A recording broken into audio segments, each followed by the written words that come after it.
this video, I'll talk about how you can change your currency on eToro. Now keep in mind, once your account has been created, your currency is locked. So what you need to do is either change your address, and this can only be done if you move to a new place and you have any sort of proof that you are at the new address. So you need to contact the support to change your address, or you can create a new eToro account where you put in your address and then your currency will be to that address. So your currency is locked in once your account is created, and your currency is based on your location.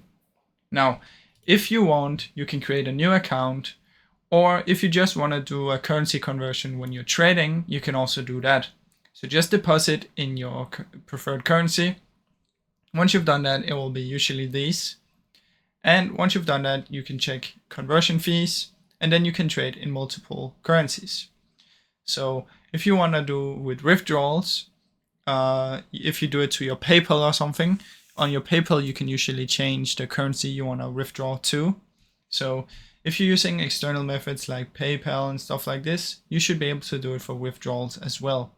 But if you want to change your base currency, you need to make a new account or change your location, which can only be done through the support. Now, I really hope this short video helped you. If it did, please leave a like and subscribe, as it helps me out a ton. Thank you so much for watching.